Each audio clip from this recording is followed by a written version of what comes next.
Assalamualaikum guys, welcome back to my YouTube channel. So in this video you can watch the words which are main headings in your English paper.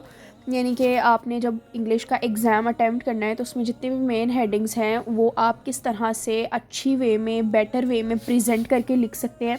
मैं already अपने channel पे presentation की videos डाल चुकी हूँ कि किस तरह से जो पेपर प्रेजेंटेशन है वो मैटर करती है आपके पेपर के अंदर। जितना ज़्यादा अच्छे तरीके से पेपर प्रेजेंट हुआ होगा उतने ज़्यादा अच्छा इंप्रेशन एग्जामिनर पे जाएगा। ऑलरेडी मैं अपनी उस वीडियो में डिटेल से बता चुकी हूँ कि किस तरह से आपने पेपर को अच्छी वे में प्रेजेंट करना है, किस तरह से शॉर्ट क्वेश्चंस को अटैम्प्ट करना है, कहाँ कहाँ किस तरह से आपने अपनी हेडिंग्स को अंडरलाइन करना है, कहाँ डबल अंडरलाइन करना है, कहाँ सिंगल अंडरलाइन करना है, और किस तरह से आपने किसी भी शॉर्ट क्वेश्चन में फॉर एग्जांपल डिफरेंस पूछा गया है तो आपने वो कैसे लिखना है। इसकी वीडियो मैं ऑलरेडी अपने चैनल पे अपलोड कर चुकी हूँ। You can visit my channel and watch that video.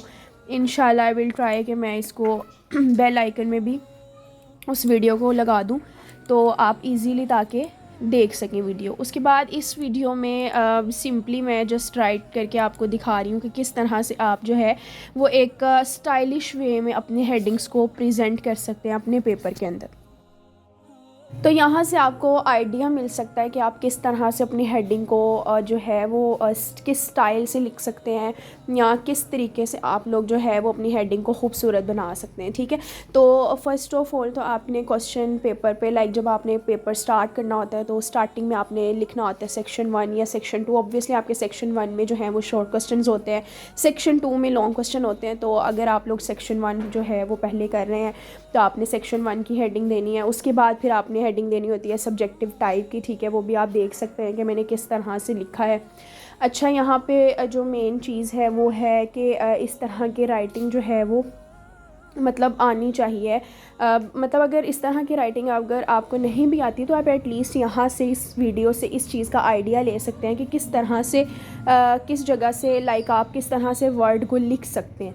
मतलब एटलीस्ट ट्राई कर सकते हैं आप। ठीक है, तो जहाँ तक इस राइटिंग की बात है तो ऑब्वियसली ये थोड़ा बहुत जो है वो सीखना, अगर इतना ज़्यादा, बल्कि मेरे ख्याल से तो सीखना भी नहीं पड़ता अगर आप घर में ही बहुत ज़्यादा प्रैक्टिस करते हैं 2-4 वीडियोस देख के। तो जैसे जितनी ज़्यादा आप प्रैक्टिस करेंगे उतनी ज़्यादा आपकी राइटिंग जो है वो इस तरह से बेहतर हो सकती है। और अगर कुछ लोगों को इस तरह से लिखना आता भी है तो जो डिफरेंट स्टाइलिंग है उसका आइडिया आपको यहाँ से मिल सकता है। तो एज़ यू नो कि एग्ज़ाम्स बहुत करीब हैं तो इसलिए इस तरह की वीडियो जो है वो अपलोड करने का ये है कि चलें आप एटलीस्ट वो मेन हेडिंग्स देख लें जो आपके एग्ज़ाम में इंक्लूड हैं। ऑब्वियसली अब जिनकी तो ऑलरेडी जिनको इस तरह से राइटिंग लिखना आती है उनके लिए तो इजी है, वो आगे जो शॉर्ट क्वेश्चंस और लॉन्ग क्वेश्चंस अटैम्प्ट करने हैं उसके अंदर भी वो इस तरह की राइटिंग को यूज़ करें। मैं यही आपको कहूँगी, क्योंकि जितना ज़्यादा अच्छी वे में आपका पेपर प्रेजेंट हुआ होगा ना उतना ज़्यादा अच्छा इंप्रेशन एग्जामिनर पे जाता है। ठीक है, तो लेकिन मैंने इस वीडियो में कोशिश की है कि मैं वो मेन हेडिंग्स कवर कर दूँ जो आपके एग्ज़ाम के अंदर मौजूद होंगी या आपको ऑब्वियसली लिखनी पड़ेंगी। जैसे आपके पेपर में ये पोर्शन होता है डायलॉग वाला, सब्जेक्टिव टाइप भी आपने लिखना होता है। इसके अलावा शॉर्ट क्वेश्चंस सेक्शन 1 सेक्शन 2। तो इस लिहाज से आप लोग जो है वो इजीली इस वीडियो में देख सकते हैं कि किस तरह से आप उसे लिख सकते हैं एक अच्छी वे में। ठीक है, कि मैं आपको रेफ़र करूँगी कि आप मेरे चैनल पे जाके वो वीडियो देखें जिसमें मैंने अभी कुछ दिन पहले ही मैंने अपलोड की है। उसके अंदर मैंने एक पूरा पेपर सॉल्व हुआ दिखाया है कि किस तरह से जो है एक अच्छी वे में जो है अगर प्रेजेंटेशन हुई हो पेपर की तो कितना खूबसूरत वो लगता है और कितने अच्छे तरीके से जो है वो एग्ज़ामिनर पे इंप्रेशन जाता है। ठीक है, और किस तरह से आपने जो है वो प्रेजेंटेशन करनी है, शॉर्ट क्वेश्चंस में किस तरह से आपने प्रेजेंटेशन करनी है, लॉन्ग में किस तरह से करना है, यानी पूरा पेपर आपने किस तरह से किस वे में प्रेजेंट करना है। उसमें मैंने पूरा पेपर जो है वो सॉल्व हुआ दिखाया है और इवन के कंपैरिजन करके भी दिखाया है 2 पेजेस पे।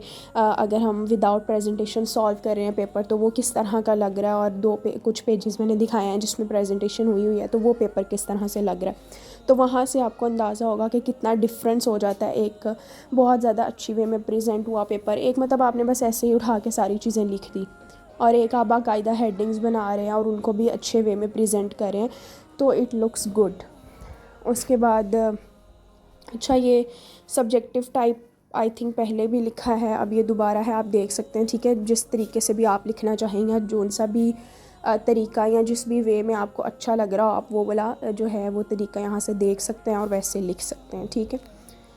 उसके बाद जो मार्कर मैंने यूज़ किया यहाँ पे वो है 605 ब्लू मार्कर, ठीक है। तो मैं यही कहूँगी कि आप लोग एग्ज़ाम में यही वाला मार्कर यूज़ करें, 605 और 604। जो मेन हेडिंग्स है ना आपके एग्ज़ाम की, जैसे कि सेक्शन 1 हो गया, सब्जेक्टिव टाइप हो गया, आप डायलॉग लिखने लगे हैं तो आपने डायलॉग की हेडिंग दी है, एप्लीकेशन लिखने लगे हैं, एप्लीकेशन की हेडिंग दे रहे हैं, लेटर लिखने लगे हैं, लेटर की हेडिंग, एसे की हेडिंग, ठीक है। तो ये जो हेडिंग्स हैं ना, ये आप जो है वो 605 मार्कर से दें, ठीक है। अच्छा, ये अब एक असाइनमेंट वर्ड में लिख रही हूँ, as such this is not include in the paper, मतलब ये हेडिंग तो ऑब्वियसली एग्ज़ाम में नहीं होती है। अच्छा, उसके बाद मैं क्या बता रही थी, हाँ, मार्कर आपने मेन हेडिंग्स में कौन सा यूज़ करना है, 605 यूज़ करना है। और जो आपकी मेन हेडिंग्स के बाद सब हेडिंग्स होंगी ना, वो आपने कोशिश करनी है कि आप 604 मार्कर यूज़ करें, ठीक है।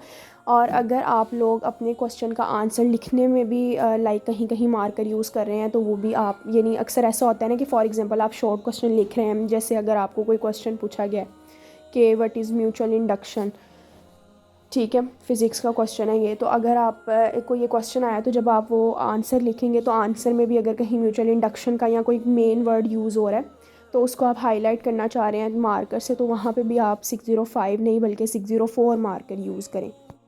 इस तरह से जो है ना वो बेटर प्रेजेंटेशन हो जाती है, मतलब अच्छे तरीके से पता चल जाता है कि जो आपकी मेन हेडिंग है, सब हेडिंग्स हैं, उनका अच्छे तरीके से डिफरेंस किया जा सकता है, ठीक है। मेन हेडिंग्स को आप 605 मार्कर से लिखें और उनको डबल अंडरलाइन करें। जो आपकी सब हेडिंग्स हैं उनको आप 604 मार्कर से लिखें और उनको आप लोग सिंगल अंडरलाइन करें, ठीक है।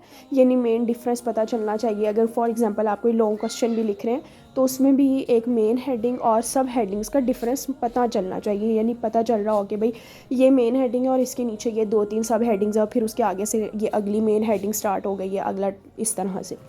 तो वो एक अच्छी वे में पता चल जाता है एग्जामिनर को कि हाँ भाई ये चीज़ इसमें कवर हो रही है, ये चीज़ इस बच्चे ने लिखी है।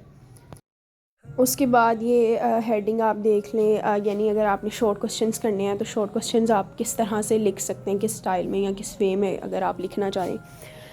तो दूसरा ये कि मोस्टली ये कहा जाता है कि भाई इतनी ज़्यादा अच्छे तरीके से प्रेजेंटेशन दे, टाइम बहुत ज़्यादा लग जाता है, टाइम किस तरह से मैनेज करें पेपर में। तो बात वही है कि प्रैक्टिस जितनी ज़्यादा आपकी होती है ना, उतना ज़्यादा फिर आप एक बेटर वे में अपने पेपर को, अपने टाइम को जो है वो मैनेज कर लेते हैं, ठीक है। तो जितनी ज़्यादा आप लोग प्रैक्टिस करेंगे ना इस राइटिंग की भी, और अपनी राइटिंग स्पीड को बढ़ाएंगे टाइम के साथ, मतलब टाइम रख लें कि इतने टाइम में मैंने ये लॉन्ग क्वेश्चन लिखना है और वो लिखें, तो जितनी ज़्यादा प्रैक्टिस होगी उतनी ज़्यादा आपकी राइटिंग स्पीड भी ज़्यादा होगी और इजीली जो है वो आप अपनी प्रेजेंटेशन को, अपने सारे क्वेश्चंस को और अपने पूरे पेपर को जो है वो टाइम पे जो है कवर कर सकते हैं, मैनेज कर सकते हैं, ठीक है।